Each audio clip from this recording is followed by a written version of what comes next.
మన ప్రభువైన యేసుక్రీస్తు నామములో కూడిన మీ అందరికీ కూడా నా హృదయపూర్వక ధన్యవాదాలు తెలియజేస్తూ ఉన్నాను. వాక్యము మనిషిని బ్రతికిస్తుంది. ఈ వాక్యము లేకపోతే మనిషి ఎలా ఉండాలో తెలియదు, ఎలా ప్రవర్తించాలో తెలియదు. ప్రవర్తించడం తెలియాలంటే వాక్యము తెలియాలి. వాక్యం ఉంటేనే మనం ఏం చేయాలో తెలుస్తుంది. పిల్లలకి 1వ తరగతి ఆలు నేర్పవలేను, 2వ తరగతి పదములు నేర్పవలేను, 3వ తరగతి కొన్ని ఒక వ్యక్తుల గురించి అలా నేర్పించవలనని సిలబస్ పాఠ్యాంశం ఉంటుంది. ఆ పాఠ్యాంశం ప్రకారంగా వెళ్ళాలి. 5వ తరగతి ఆలు నేర్పించవాలనంటే ఎలాగా? 5వ తరగతి వచ్చేసరికి కొంచెం పెద్ద పెద్ద పాఠాలకు వెళుతూ ఉండాలి. అలాగే బైబిల్ గ్రంథంలో కూడా మనము ఏ విధంగా ఉండాలి, మనము ఏ విధంగా ప్రవర్తించాలి అనేటువంటి విషయాలు వ్రాయబడ్డాయి. అయితే ఈరోజు మనం ఆలోచించబోయేటువంటి విషయము ఏమిటంటే, దేవుడు వేటిని రహస్యంగా చేయమని చెప్పాడు. వేటిని అంటే ఏ సంగతులను, ఏ విషయాలను రహస్యంగా చేయమని చెప్పాడు, ఏ విషయాలను బాహాటంగా చేయమని చెప్పాడు, ఏ విషయాలను రహస్యంగా చేయమని చెప్పాడు అనేటువంటి విషయాన్ని మనం ఈరోజు తెలుసుకొనబోతున్నాం. ప్రపంచములో ఉన్నటువంటి క్రైస్తవులు, క్రీస్తుని కలిగి ఉన్నాము అనేటువంటి వాళ్ళు ముఖ్యంగా ఈ విషయాన్ని తెలుసుకోవటమే కాకుండా ఆచరణలో కూడా ఉంచాలి. అలా ఆచరణలో ఉంచని పక్షంలో మనమే నష్టపోతాము. ఎలాగూ చూద్దామండి. బైబిల్ గ్రంథంలోని చూద్దాము. ఒక్కసారి మత్తయి సువార్త 6వ అధ్యాయము, మత్తయి సువార్త 6వ అధ్యాయము మొదటి నుండి మనం చదువుకుంటూ వెళదాము.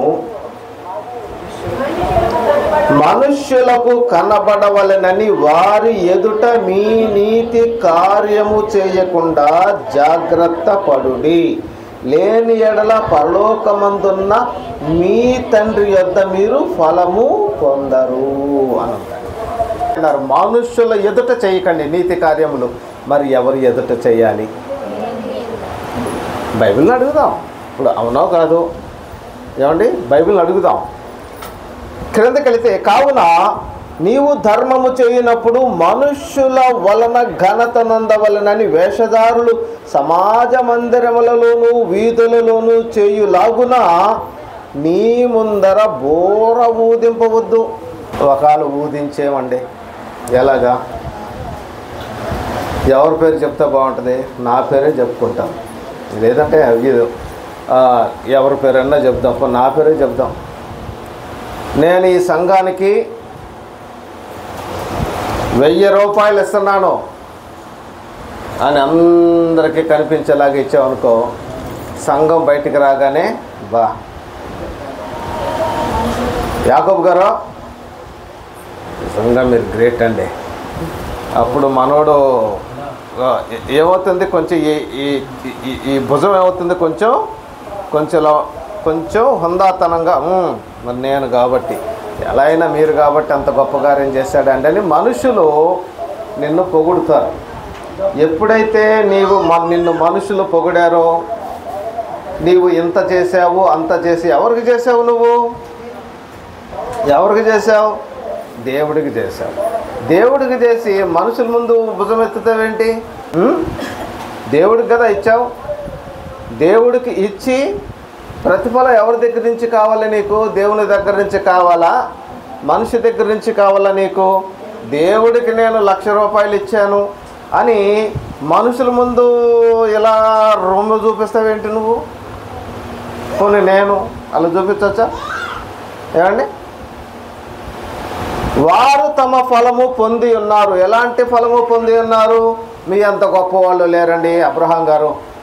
నిజంగా మీరు ఎంత గొప్ప సహాయం చేశారండి. మీ ఇంట్లో ఉన్నటువంటి మీ అవసరాలు కూడా మాని చేశారంటే గ్రేట్ గ్రేట్ గ్రేట్ గ్రేట్. అందరూ నిన్ను పొగుడుతూ ఉంటారు. ఆ విధమైన పొగడత రావటం వల్ల నీకు పేరు ప్రఖ్యాతులు వస్తూ ఉంటాయి. ఎప్పుడైతే నీకు పేరు ప్రఖ్యాతులు వచ్చినాయో నీవు గొప్పవాడుగా ఉంటావు. ఏ సలహా కావాల్సి వచ్చినా నీ దగ్గరకు వస్తూ ఉంటారు.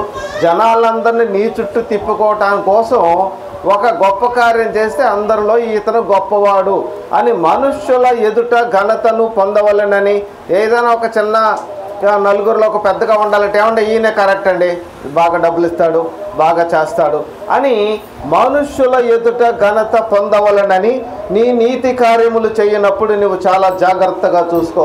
కావున నువ్వు ధర్మం చేయనప్పుడు మనుష్యుల వలన ఘనత నొందవలనని వేషధారులు అన్నాడండి. వేషధారులంట ఎవరు? మనుష్యుల ఎదుట మనుష్యులకు కనబడే విధంగా ఇచ్చేటువంటి వాళ్ళు వేషధారులు అని బైబిల్ గ్రంథం చెప్తుంది. ఈరోజు నేను చాలా విషయాలు, కొన్ని విషయాలు నేను మీతో చెప్తాను. కిందకి వెళదాం. 3, నీవైతే ధర్మము చేయనప్పుడు నీ ధర్మము రహస్యముగా ఉండు నిమిత్తము. నీ ధర్మం ఎలా ఉండాలంట? నీ ధర్మము నీ అవయవములలో కొన్ని అవయవాలకి తెలియకూడదు అని అంటున్నాడండి. నీ అవయవాలలోనే కొన్ని అవయవాలకి తెలియకూడదు అంటున్నాడు. నీవు కుడి చేతితో ఇచ్చినప్పుడు ఎడం చేతిని జాగ్రత్తగా పెట్టుకో. ఎడం చేయ లాగద్ది అంటే నిన్ను ఏమండి? నీ కుడి చేతితో ఇచ్చినది నీ ఎడమ చేతికి తెలియకుండా ఉండాలని చెప్పాడు. మీకు అర్థమైందా ఈ విషయం? ఏమన్నా అర్థమైందా? కుడి చేతితో ఇచ్చింది ఎడమ చేతికి తెలియకూడదు అన్నారు. కుడి చేతి అంటే ఏంటి, ఎడమ చెయ్యి అంటే ఏంటి? ఇది చూపిస్తున్నాను కదా. ఏ చెయ్యి ఇది? కుడి చెయ్యి కదా. తప్పు చెప్పారు అందరూ. కుడి అర చెయ్యి, సగమే ఈ చెయ్య, సగం చెయ్యి ఇది కుడి. మరి ఇంకో సగం చెయ్యి ఎక్కడుందో నాది మీకు ప్రాక్టికల్గా చూపించినా? ప్రాక్టికల్గా నా కుడి చెయ్యి ఎక్కడుందో, నా సగం చెయ్యి ఎక్కడుందో చూపించినా? ఈ వెనకాల ఉంది. నా అరచెయ్యి ఇంకోటి వెనకాల ఉంది. ఇదే చెయ్యి, ఇది అరచెయ్య. నా దగ్గర ఎన్ని చేతులు ఉన్నాయి? ఒక్క చెయ్యే ఉంది నా దగ్గర. అర కలిపితే ఒకటి. కాబట్టి నా దగ్గర ఒక చెయ్యి ఉన్నది. ఈ చెయ్యి ఏ చెయ్యి అంటే, నేను పెళ్లి చేసుకునేటప్పుడు కుడి చేతి వైపున కూర్చో నాయనా అని చెప్పేసి నన్ను ఆ పెద్దవాళ్ళు అన్నారు. ఎందుకు? నేను కుడి చెయ్యను కాబట్టి. అదిగో ఇంకొక చేతి సహాయం అనేది, ఇంకో చెయ్యి ఎడమ చెయ్యి అనేది నీకు వస్తుంది అంటే దాని అర్థం ఏంటంటే, దేవుడు ఏదన్నా ఒక మాట చెప్పాడంటే దాని అంతరార్థం ఆలోచించాలి. బైబిల్ తెలియాలి. బైబిల్ తెలియకుండా కుడి చేతితో ఇచ్చేదాన్ని ఎడమ చేతితో తెలియకూడదంటే, ఇప్పుడు ఒక 5 కేజీలు 10 కేజీలు బరువు ఇవ్వాలి. అలాంటప్పుడు 2 చేతులతో ఇవ్వాలి. ఎలా? ఈ చెయ్యిని దాచుకుంటే ఇవ్వడం అవుదే.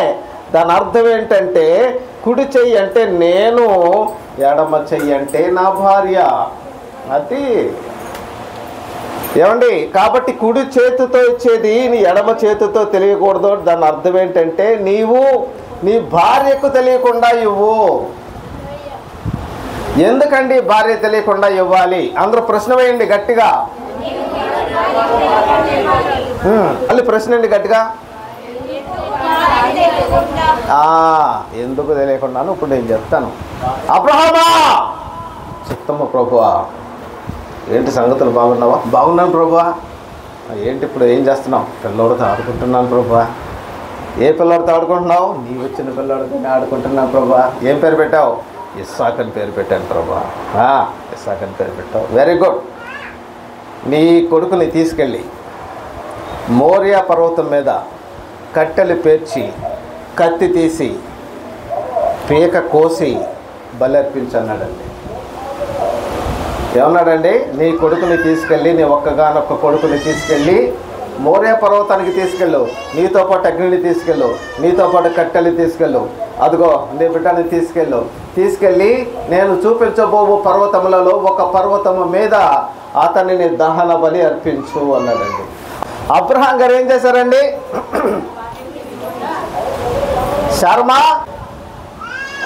సారమ్మా ఏంటండి దేవుడు ఏం చెప్పాడో తెలుసా? ఏం చెప్పాడండి? ఏం చెప్పడం ఏంటి? దేవుడు చెప్పిన మాట నేను నీకు దాస్తాను అనుకున్నావా? నేను మొదలెట్టేసి ఏంటమ్మా ఎడుతున్నావు? ఈయన ఎంత పని చేస్తున్నాడు చూడండి, లేక పుట్టే కొడుకుని తీసుకుని పోయి చంపేస్తాడట. ఏమయ్యా బుద్ధి లేదా అబ్రహాము నీకు? ఏమయ్యా బుద్ధి లేదా నీకు? ఒక్కగానొక్క కొడుకు కదా, నువ్వు అలా చేయొచ్చా అని చెప్పేసి దేవుడు చెప్పిన మాటను చెయ్యనివ్వకుండా చేస్తారండి వాళ్ళు. దానికి మూల కారణం ఎవరు? ఎడమ చెయ్య. దానికి కారణం ఎవరు? ఎడమ చెయ్య.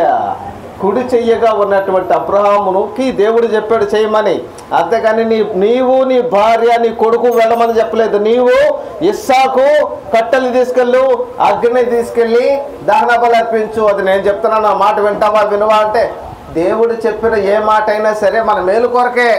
దేవుడు అబ్రహాముని నమ్మాడు. అసలు అబ్రహాముని పరిశోధిస్తున్నాడు, కరెక్టా, ఇస్తాడా ఇవ్వడా. అసలు ఈ విధంగా పరీక్ష పెడితే అసలు ఎందుకు నమ్ముకున్నాడు దేవుడిని? మెల్లిగా వెళ్తానని చెప్పి నా కొడుకుని తీసుకుని వేరే దేశం పారిపోయాను అనుకో, అప్పుడు దేవుడు నన్ను ఏం చేయలేడుగా. అలా పారిపోదాము అని అనుకుని వెళ్ళిపోయాడు అనుకో, అక్కడ మళ్ళీ అబ్రహామా అంటాడు. ఎందుకంటే మీకు ఒక చిన్న ఉపమానం లేకపోతే మీకు అర్థం కాదు. నక్కంట భూమి మీద భూమి దగ్గర 100 రూపాయలు తీసుకుందంట. ఎవరి దగ్గర అండి? భూమి దగ్గర, భూమి నేలండి, భూమి దగ్గర 100 రూపాయలు తీసుకుందంట. 100 రూపాయలు తీసుకుంటే ఎప్పుడు ఇస్తావంటే 4 రోజులు ఇస్తానని చెప్పిందంట. 4 రోజులు అయిన తర్వాత నక్క నా దగ్గర నువ్వు 100 రూపాయలు తీసుకున్నావు కదా ఇవ్వు అని అంటే, ఏమన్నా పారిపోతున్నా నేను ఇస్తానులే అని చెప్పేసి రాత్రికి రాత్రి చోడవరం వెళ్ళిపోయిందంటండి. ఎక్కడికి వెళ్ళిపోయింది? చోడవరం వెళ్ళిపోయిందంట. ఇప్పుడు ఎలా అడుగుతో చూద్దాం సరే నక్క అందంట. ఇక్కడ కూడా అని చెప్పేసి ఇక్కడ లాభం లేదని చెప్పేసి పాకిస్తాన్ వెళ్ళిపోయిందంట. అక్కడ శుభ్రంగా ఇప్పుడు నక్క అందంట. అంటే భూమి మీద ఎక్కడికి వెళ్ళినా భూమి ఉండదు కదండి, అమెరికాకి వెళ్ళినా భూమి ఉండదు కదా. కాబట్టి దేవుడు ఎక్కడికి పారిపోయినా దేవుడు ఉంటాడు. కాబట్టి దేవుడు చేయమన్నటువంటి పని నువ్వు చేయాలంతే. ఏం చేయమన్నాడు? కుడి చేతికి తెలియకుండా ఎడమ చేతికి తెలియకుండా, కుడి చేతితో చేసేది ఎడమ చేతికి తెలియకుండా చేయమని చెప్పాడు. రెండోది, నీ నీతి కార్యములు చేసేటప్పుడు నీవు రహస్యంగా ఉండే నిమిత్తము చేయాలి. ఈరోజు చాలామంది నేను ఇదిగోండి ఈ సువార్త కార్యక్రమం కోసం ఎంత ఇస్తున్నానండి, నేను ఎంత ఇచ్చాను కాబట్టి దేవుడు నాకు ఇన్ని లక్షలు ఇచ్చేసాడండి అని బాహాటంగా చెప్తున్నారు. ఇది వాక్యానుసారమా? ఆలోచిద్దామండి. ఈరోజు కనిపించే విధంగా నేను ఇచ్చానండి, నేను ఇచ్చాను సువార్తకి, నేను ఇచ్చాను అని చెప్పేసి బాహాటంగా టీవీల్లో బాహాటంగా చెప్తూ ఉన్నారు, సభలలో చెప్తూ ఉన్నారు, కొన్ని మీటింగుల్లో చెప్తూ ఉన్నారు, సంఘాలలో నేను ఇంత ఇచ్చానండి, నేను ఇంత ఇచ్చాను. ఎంత అర్థమవుతుందా మీకు? లోకములో ఉన్నవారు లోకాచారాల చొప్పున మీరు వెళ్ళొద్దు అని బైబిల్ చెప్తుంది. ఈరోజు మేము దేవునికి ఎంత ఇచ్చామంటే నలుగురిలో కనిపించే విధంగా ఈ విధంగా చెక్ ఇచ్చేసి ఇదిగోండి కాగితం ఇచ్చేస్తున్నామండి, ఇది ఎంత ఇస్తున్నామనండి అన్నారు. ఇప్పుడు వాక్యానుసారంగా వాళ్ళు ఇచ్చేటువంటిది రైటా? నీవు ఇచ్చేది దేవునికి తెలిసేలాగా ఇమ్మని చెప్పాడా, మనుషులకు తెలిసేలాగా ఇమ్మని చెప్పాడా? క్రిందకు చూద్దాం. ఇప్పుడు ఒక్కసారి మత్తయి సువార్త 6వ అధ్యాయం 3వ వచనంలో ఏమున్నది? ధర్మము చేయనప్పుడు కుడి చేతికి నీ ధర్మము, నీవైతే ధర్మము చేయనప్పుడు నీ ధర్మము రహస్యముగా ఉండు నిమిత్తము నీ కుడి చెయ్యి చేయనది ఎడమ చేతికి తెలియకుండా ఉండవలెను. కుడి చెయ్యి అంటే ఏంటో చెప్పాను, ఎడమ చెయ్యి అంటే ఏంటో చెప్పాను. అవునా? కుడి చెయ్యి అంటే నేను, ఎడమ చెయ్యి అంటే నా భార్య. మనుష్యులు నిన్ను పొగిడినప్పుడు నీకు శ్రమ, అది భార్య అయినా సరే. అంటే దేవుని చిత్తాన్ని ఇక్కడ కాలరాసి దేవుడు చేయమన్నటువంటి పనిని నీవు చేయకుండా నీ ఎడమ చేతికి తెలియకుండా ఇమ్మని చెప్పాను కదా, నీవు ఎడమ చేతికి తెలిసేలాగా ఇచ్చావు కాబట్టి నీ ఎడమ చేయి ఎంత పని చేసిందో చూడు, ఎంత పని చేసింది. ఇప్పుడు అబ్రహాము చెప్తే ఏం జరిగేది? అసలు అబ్రహాముని ఆ ఇస్సాకుని తీసుకెళ్ళనిచ్చేదా? మరి బలి ఇవ్వనిచ్చేదా? అసలు దేవుడు పరిశోధిస్తాడు కానీ దేవుడు చంపుతాడా? చూడండి, అబ్రహాము దహన బలిని అర్పించిన తర్వాత, కట్టెలు నా కుమారుని కాల్చిన తర్వాత, ఆ బూడిదలో నుండి మరలా నా కుమారుని శరీరానికి శరీరము, ఎముకలకు ఎముకలు, కంటికి కన్ను, పంటికి పన్ను, చక్కగా అవయవాలన్నీ రూపొందించే బూడిదలో నుంచి నాకు ఇచ్చేస్తాడు. అంత గొప్ప దేవుడు నన్ను అడిగినటువంటి దేవుడు. కాబట్టి మేము దేవుని నుంచి ఒక గొప్ప కార్యం పొందుకోవాలని మేము అనుకుంటున్నాం. కాబట్టి దేవునికి తెలిసేలాగా మేము ఇస్తాము. నీవు ధర్మం చేయనప్పుడు, నీవు నీతి కార్యము చేయనప్పుడు మనుషులకు కనబడవలనని చేస్తే ఏం జరుగుతుంది? ఇక్కడ 3వ వచనంలో ఏమున్నది? నీవు ధర్మం చేయనప్పుడు నీ ధర్మము రహస్యముగా నుండి నిమిత్తము నీ కుడి చెయ్యి చేయనది నీ ఎడమ చేతికి తెలియకుండానట్టు జాగ్రత్త పడుము. అట్లయితే ఆ విధంగా ఎవ్వరికీ తెలియకుండా నీవు ధర్మకార్యము కానీ నీతి కార్యము కానీ దేవుని కొరకు నువ్వు ఇస్తే, ఎవ్వరికి తెలియకుండా ఇస్తే, రహస్యమందు చూస్తూ ఉన్నాడు నిన్ను దేవుడు. నీవు కాబట్టి ఇక్కడ ఏమున్నది? నీవు దేవునికి ఇవ్వవలసినటువంటి పరిస్థితి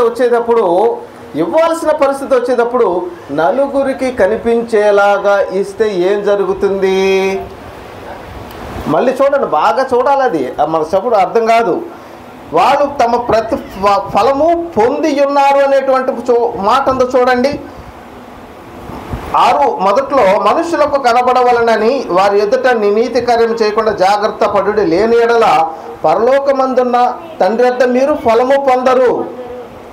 అంటే వీళ్ళు ఎక్కడ ఫలము పొంది ఉన్నారు? వాళ్ళు ఎప్పుడైతే మనుషులు వారిని పొగిడారో, ఎప్పుడైతే నీవు ఇవ్వటం నలుగురికి కనిపించేలాగా నువ్వు ఇచ్చావో, నీవు ప్రతిఫలం పొందావు.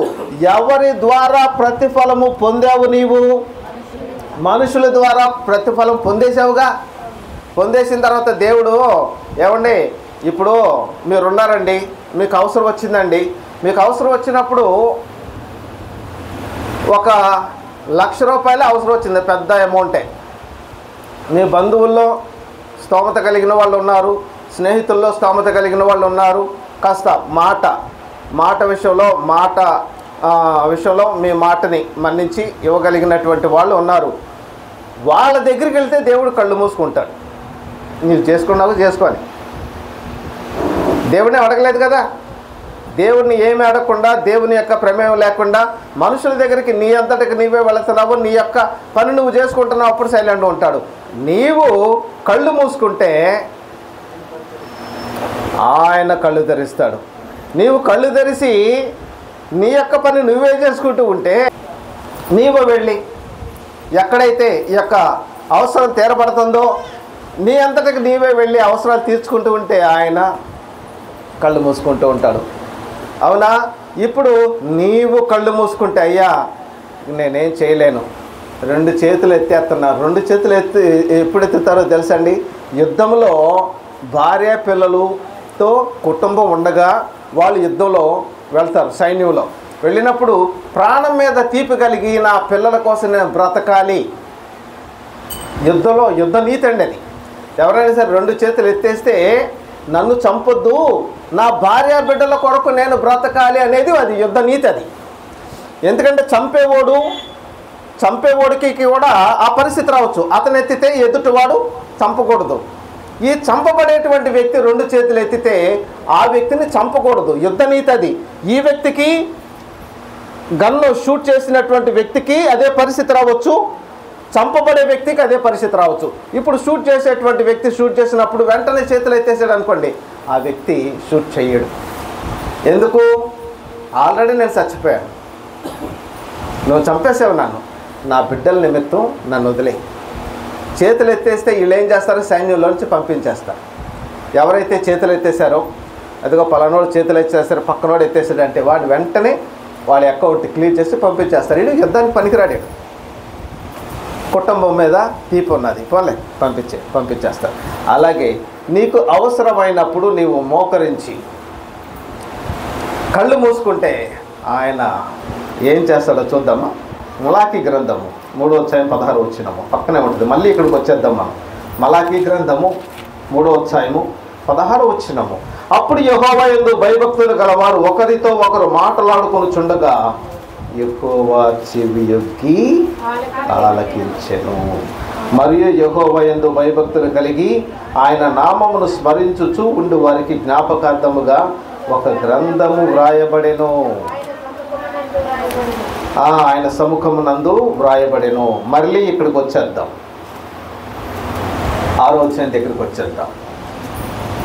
4లో ఏముంది? అట్లయితే రహస్యమందు చూచు నీ తండ్రి నీకు ప్రతిఫలం ఇచ్చును. దేవుని యొక్క ప్రతిఫలము నీకు కావాలా, మనుష్యుల యొక్క ప్రతిఫలము నీకు కావాలా? ఇప్పుడు ఒక చిన్న చిన్న ఉపమానాలు 2 చెప్తాను, మీకు అర్థమవుతాయి. ఈ సందర్భంలో అవి చక్కగా అర్థమవుతాయి. ఒక సండే స్కూల్కి చక్కగా వెళుతూ వాక్యాన్ని వింటూ ఉన్నటువంటి ఒక చిన్న కుర్రవాడు, అతనికి తినాలనిపించిందంటే, ఏదో తినాలనిపిస్తే పక్కన ఒక ఆంటీ పెసలు ఉన్నాయి కదా, పెసలు ఆరబెట్టిందంట. పెసలు దొల్లగొట్టి ఆరబెట్టింది. ఆరబెడితే కొంచెం పెసలు ఇవ్వా తింటాను అని అడిగాడట చిన్న బాబు. అడిగితే ఆవిడందంట, నీ ముందే ఉన్నాయి కదా, ఎన్ని కావాలంటే నేను తీసుకో అందంట. ఏమన్నాడు? నువ్వే ఇవ్వు. తీసుకోరా అందంట గట్టిగా. నేను తీసుకోను, నువ్వే ఇవ్వ, నీ దగ్గరికి వస్తే సరేరా అని చెప్పేసి గుప్పుడు వేసిందంట. అప్పుడు ఆడేం చేశాడంట? సొక్కాయలు ఎత్తాడంట. ఆడేం చేశాడు? సొక్కాయలు ఎత్తేసి శుభ్రంగా తినుకుంటా సాయంకాలం దాకా తినుకుంటూ వెళ్ళాడు. ఈడు గుప్పుడు ఎంత అండి? ఈడు చెయ్యి ఎంత, ఈడు గుప్పుడు ఎంత, ఇటు పట్టుకుంటే ఎన్ని వస్తాయండి? ఆవిడ లెక్కేసుకున్నాడు అనుకోండి, ఈ సొక్కాయలు 1 2 3 4 ఒక 10 గుప్పుల్లో 20 గుప్పులు వస్తాయి ఈడికి. కాబట్టి దేవుని దగ్గర నుంచి నీకు ప్రతిఫలము కావాలి అంటే నీవు ఇచ్చే ప్రతిదీ, దేవునికి ఇచ్చే ప్రతిదీ, ధర్మముగా ఇచ్చేటువంటి ప్రతిదీ మనుషులకు కనిపించేటువంటి విధంగా ఉంటే నీకు అప్పుడే ప్రతిఫలం వచ్చింది. దేవుని దగ్గర నుంచి నీకు ప్రతిఫలం ఎలా వస్తుంది ప్రియులారా? ఆలోచించండి. దేవుడు చూడడు అని మీరు అనుకుంటున్నారా? నీవు కూర్చుండుట, నీవు నిలబడుట ఆయనకు తెలియను. ఆయనకు రహస్యమైనటువంటి సృష్టి ఏదియూ లేదు. పాతాళం అనేది ఆయనకి స్పష్టంగా కనిపిస్తూ ఉంటుంది, భూమి స్పష్టంగా కనిపిస్తూ ఉంటుంది. ఏమండి, మరి భూమి కింద ఉన్నటువంటి వాళ్ళు ఎలా కనిపిస్తూ ఉంటారండి? చాలామందికి అర్థం కాక దేవుడు చూస్తే అన్నీ కనిపిస్తాయి అంటే ఎలా కనిపిస్తాయి అంటారు. నేను ఒకసారి ఇక్కడే ఉన్నప్పుడు నన్ను చూసి వెళ్ళిపోతుంది అది. నేను కరెక్ట్గా అక్కడికి వెళ్ళి కూర్చున్నాను. నేను అంటే ఆ పాముకి చీకట్లో కళ్ళు కనిపిస్తాయి, నాకు కనిపించవు. నన్ను చూసి అది పారిపోతుంది. పిల్లికి చీకట్లో కళ్ళు కనిపిస్తాయి. పిల్లికి వేట ఎక్కడుందో రేత్రిపూట ఖచ్చితంగా తెలుస్తుంది, మనకు తెలియదు. మరి మన కళ్ళ ముందే కొన్ని విషయాలు మరి అలా తెలుసుకోగలుగుతున్నాం కదా. ఒక పాము అనేది రాత్రి కనిపిస్తుంది, రాత్రి బాగా కనిపిస్తాయి కళ్ళు, పగలు కనిపించవు. అందుకని పగలు పాము కనిపిస్తే నువ్వు బెంబేలు అయిపోతూ ఉంటావు, అది బెంబేలు అయిపోతుంది. అసలు విషయం అది కంగారు అయిపోతుంది. ఏం జరుగుతుందో ఏంటని అది కంగారు అయిపోతుంది. కానీ నువ్వు కంగారు అయిపోతావు, ఎందుకంటే నువ్వు చూసావు కదా. రాత్రిపూట వాటికి స్పష్టంగా కనిపిస్తాయి, పిల్లికి కనిపిస్తే వాటికి కనిపిస్తాయి. దేవునికి కళ్ళకి ప్రతిదీ కూడా స్పష్టంగా కనిపిస్తుంది.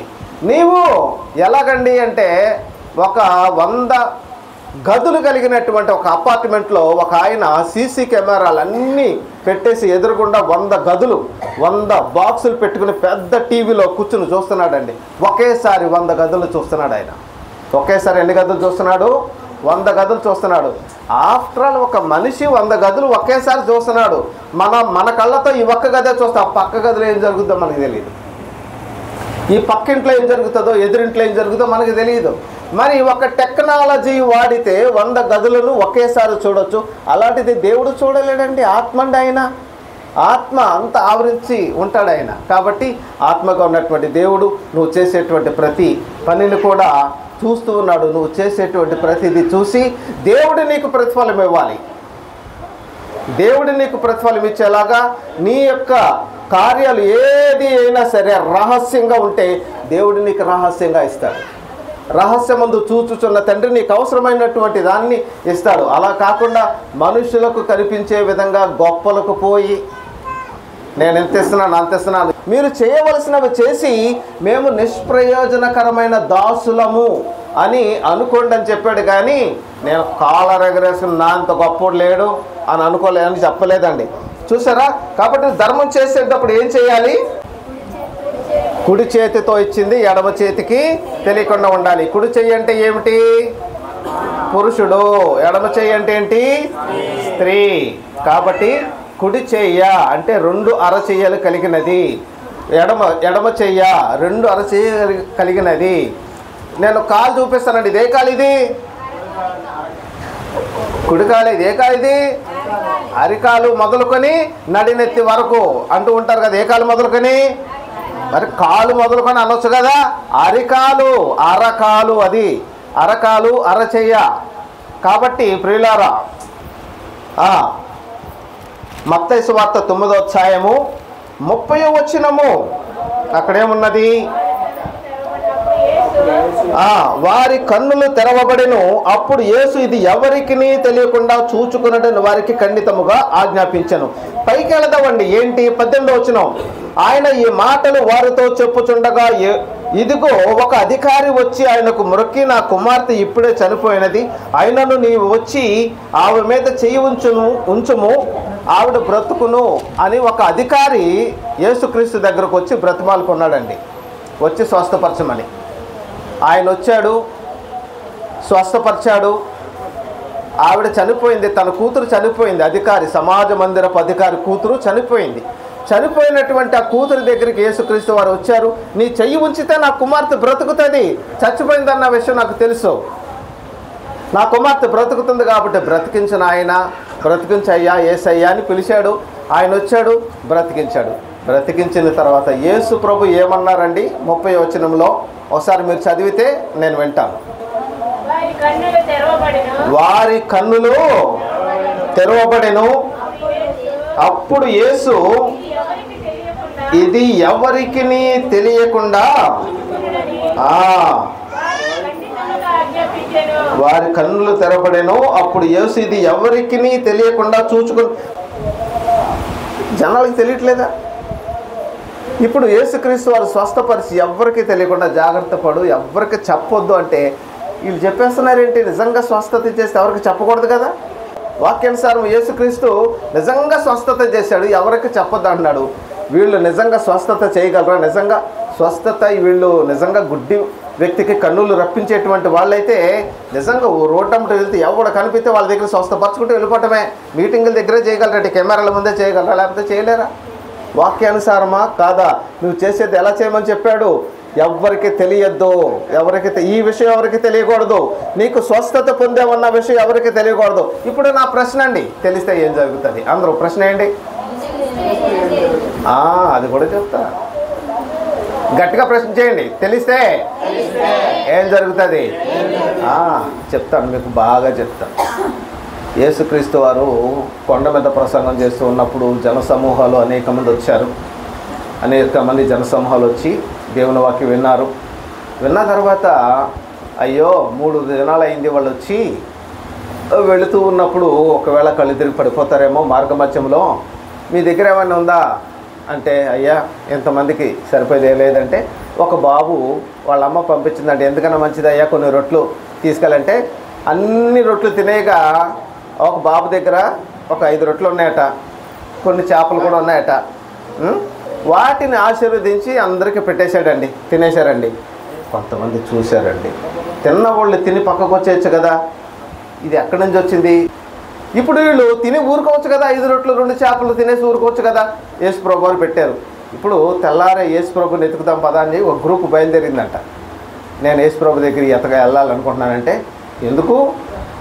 ఎందుకేంట్రా, నిన్న ఏం జరిగిందో నువ్వు చూడలేదా?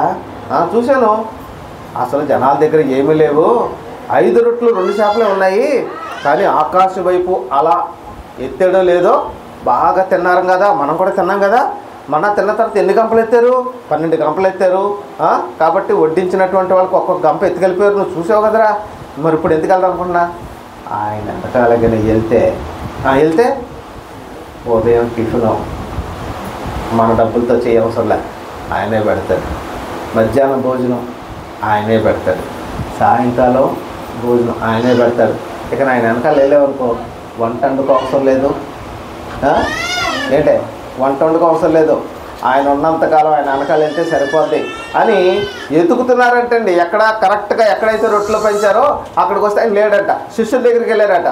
శిష్యుల దగ్గరికి వెళ్ళి ఎక్కడున్నారు ఏంటి అంటే, ఎక్కడున్నారో మరి పలానా చోట ఉంటారు అని చెప్తే ఆఖరికి ఎత్తుకుంటూ వచ్చారంటండి. వాళ్ళు రాగానే శిష్యుల్ని అడిగారు, ఈశ్వరం ఎక్కడున్నారు ఏంటి అంటే, ఉండండి మేము కనుక్కొని చెప్తామని శిష్యులు వెళ్ళి, ప్రభువా మిమ్మల్ని ఎతుకుతూ కొంతమంది వచ్చారు ప్రభువా అని చెప్పారట. వాళ్ళు ఎందుకు వచ్చారో మాకు తెలియదు అంటే, వాళ్ళు ఎందుకు వచ్చారో మీకు తెలియదు కానీ నాకు తెలుసు, రొట్టెల కోసం వచ్చారు. ఎందుకోసం వచ్చారు వాళ్ళు? దేవుడి దగ్గరికి కూడా కొంతమంది ఏదో నాకు దొరుకుతుందని వస్తూ ఉంటారండి. దేవుడి దగ్గరికి వస్తే నాకు ఏదో దొరుకుతుంది. ఏది దొరుకుతుంది? బాహ్య సంబంధమైనటువంటిది ఏదో నాకు దొరుకుతుంది. వస్త్రాలు దొరుకుతాయా? ఆహారం దొరుకుతుందా? ఏది దొరుకుతుంది? దేవుని దగ్గరకు వచ్చేటప్పుడు ఫలానిది నాకు దొరుకుతుంది అని రాకూడదండి. నిత్య జీవము నాకు దొరుకుతుంది. ఆయన మాటలు నిత్య జీవపు మాటలు. ఆయన మాట్లాడినట్లు ఎవరునూ ఎన్నడూ మాట్లాడలేదు. కాబట్టి యేసుక్రీస్తు వారు ఒక స్వస్థత చేసి ఎవరికీ తెలియకుండా జాగ్రత్తగా చూసుకోమని చెప్పాడండి. కాబట్టి ఈ స్వస్థత కార్యక్రమం యేసుక్రీస్తు వారు చెప్పి ఎవరికి తెలియకూడదన్నాడు. అనేక మంది చూడండి అంటున్నారు. అది వాక్యానుసారము కాదు. ఈ వాక్యానుసారంగా ఈ వాక్యాన్ని వివరించవలసిన సందర్భం వచ్చింది కాబట్టి ఈ విధంగా యేసుక్రీస్తు వారు స్వస్థత చేసి ఎవరికి తెలియకుండా జాగ్రత్త చూసుకున్నాడు. ఆ విధంగా ఉండటం అనేది వాక్యానుసారం. రైట్, క్రిందకు వెళదాం. మరొక విషయాన్ని మనం చూద్దాము. లోకాసు వార్త 12వ అధ్యాయము 2వ వచనము, మొదటి 2 వచనాలు చూద్దాం. లోకాసు వార్త మొదటి 2 వచనాలు చూద్దాం. చూడండి, 12వ అధ్యాయము మొదటి 2 వచనాలు. అంతలో ఒకరినొకడు త్రొక్కుకొనున్నట్లు వేల కొలది జనులు కూడినప్పుడు ఆయన శిష్యులతో మొదట ఇట్లని చెప్పసాగాను, పరిసయ్యుల వేషధారణ అను పులిసిన పిండిని గూర్చి జాగ్రత్త పడుడి. మరుగైనదేదియు బయలుపరచబడకపోదు, రహస్యమైనది ఏదియు తెలియపరచబడకపోదు. అందుచేత మీరు చీకటిలో మాట్లాడుకున్న మాటలు వెలుగులో వినబడినట్లు జాగ్రత్తగా మీరు చెప్పండి అని చెప్పాడండి. అంటే దాని అర్థం ఏంటంటే, నీవు ఎవ్వరికి తెలియకుండా చేసావు, అరే నన్నెవ్వరూ గుర్తించలేదు, నన్నెవ్వరూ గమనించలేదు అని నువ్వు అనుకుంటున్నావేమో. దేవుడు గమనిస్తాడన్నది అని మీకు ప్రూవ్ చేయనా? ఒక చిన్న సందర్భం, మీకు తెలిసినటువంటి సందర్భం చెప్పి మీకు రుజువు చేయమంటారా? చెప్తాను చూడండి. ఒక వ్యక్తి సెక్యూరిటీగా ఒక చోట గేట్ దగ్గర ఉద్యోగం చేస్తున్నాడండి. ఏం చేస్తున్నాడు? సెక్యూరిటీ అండి. అంటే ఎవరు వెళ్ళాలి, ఎవరు లోపలికి వెళ్ళకూడదు, అతనికి కొన్ని సూచనలు ఉంటాయి. దాని ప్రకారంగా ఆ గేట్లో జంతువులు రానివ్వడు, కుక్కలు రానివ్వడు, ఏవి రానివ్వడు. మనుషులైతే మీరు ఎవరు, అవసరం ఉంటే పర్మిషన్ ఉంది, ఫోన్ చేస్తాడు. అపార్ట్మెంట్ దగ్గర ఉంటారు కదండి సెక్యూరిటీ, ఎవరు మీరు? నాకు పలానావుడు తెలుసండి, ఐఏఎస్ ఆఫీసర్ గారండి, కలెక్టర్ గారు నాకు తెలుసండి అంటే వెంటనే కలెక్టర్ గారు ఫోన్ చేసామండి, పలాని వెంకయ్య అనేటువంటి ఆయన వచ్చాడండి, మీకు తెలుసండి అంటే, ఏమండి అయ్య బాబు అయ్యగారు నేనేనండి అని పంపించమంటారు. కాబట్టి కొన్ని సూచనలు ఉంటాయి. అలా ఉన్నప్పుడు ఆ ఇంటిలో ఉన్నటువంటి యజమానిని చంపడానికి ఇద్దరు మాట్లాడుకుని ప్రయత్నం చేస్తూ ఉంటే ఆ విషయాన్ని యజమానికి తెలియజేశాడట. ఆ యజమాని ఇద్దరు మనుషులు పంపించి ఆ చంపాలనుకునేటువంటి వారిని బందీగా చేసి జైల్లో పెట్టేశాడట. అయిపోయింది. ఎవరికి తెలియదండి ఈ విషయం, ఎవరికి తెలియదు. కానీ పలానా వ్యక్తి ఇలా చేశాడని ఒక చోట రాసుకుంటాడు. అదిగో పలానా వచ్చినప్పుడు ఈ విధంగా చెప్పాడు, ఈ విధంగా ఇద్దరు మనుషులు మాట్లాడుకున్నారని యజమాని రాయించారు. ఒక సందర్భంలో ఈ వ్యక్తికి ఆపద వస్తుంది. ఈ వ్యక్తిని ఒకళ్ళు చంపాలని చెప్పేసి ప్లాన్ చేశారు. ఎవరిని? సెక్యూరిటీ పనిచేసేటువంటి వ్యక్తిని చంపాలని చెప్పేసి వాళ్ళు ప్లాన్ చేశారు. ప్లాన్ చేసినప్పుడు ఎవరి చేత చంపాలని ప్లాన్ చేశారు?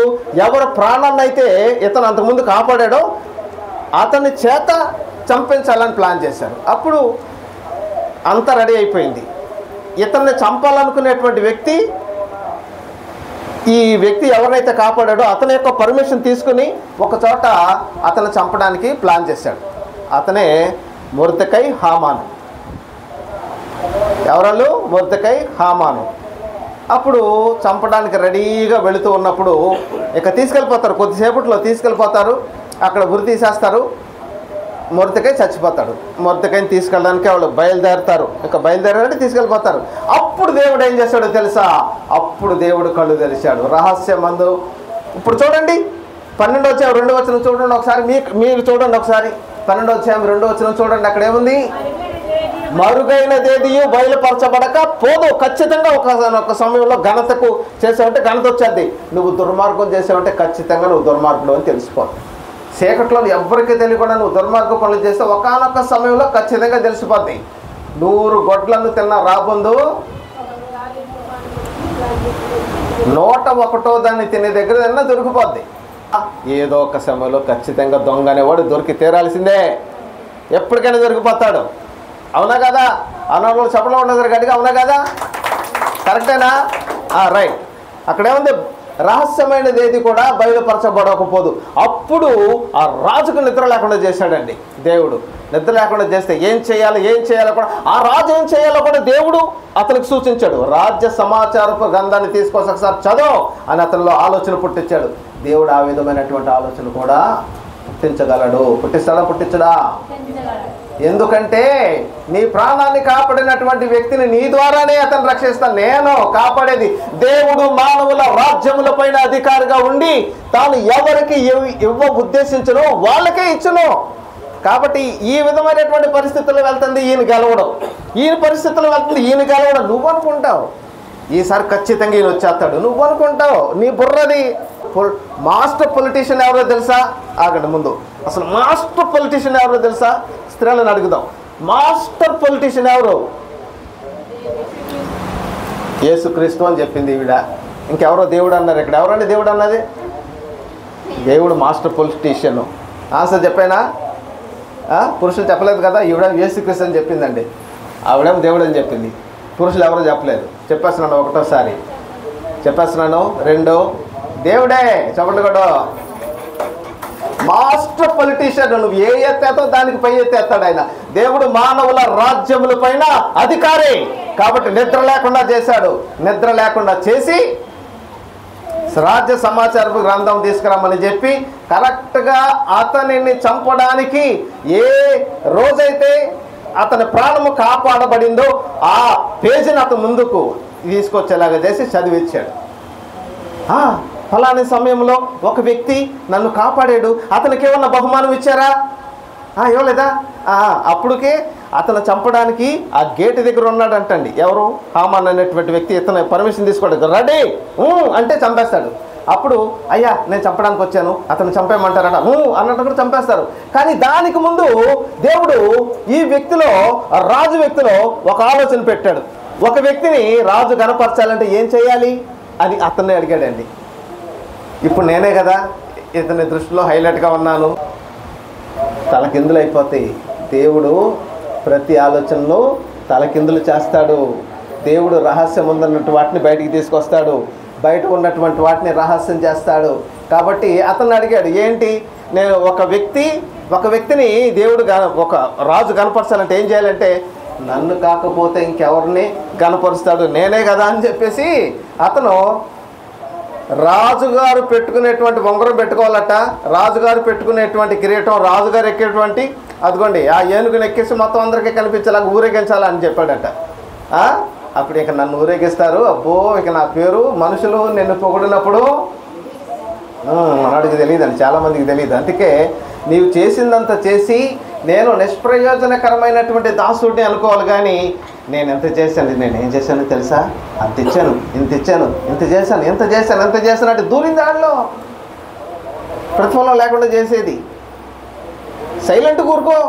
నీకు అవసరం వచ్చినప్పుడు నీ అవసరం ఖచ్చితంగా దేవుడు తీర్చపోతే నన్ను అడుగు, నీ ముందు నేనున్నాను. నేను క్రీస్తుని పోలి నడుచుకుంటున్నాను, మీరు నన్ను పోలి నడుచుకోమని చెప్పారండి అపోస్తలుడైనటువంటి పౌలు. కాబట్టి అదిగో ఫలాని వ్యక్తికి అలా చెయ్యి అనగానే ఎవరినైతే చంపాలని చూస్తున్నాడో ఆ వ్యక్తిని తీసుకెళ్ళి శృంగారించి రాజుగారు ఉంగరం పెట్టి రాజుగారు ఎక్కించి రాజుగారు వస్త్రాలు ఊరేగించాడు. అతడు సిద్ధపరిచినటువంటి ఉరుకొయ్య మీద అతడే చచ్చిపోయాడు. మరొక విషయం చూద్దామా? ఉపవాసం అండి. రెండోది ఏంటి? ఉపవాసము చేస్తున్నట్టు ఎవరికి కూడా తెలియకూడదట. నీవు ఉపవాస ప్రార్థన చేస్తూ ఉన్నప్పుడు, ఇప్పుడు మరి సంఘంలో ఉపవాస ప్రార్థన చేస్తున్నారు కదండి.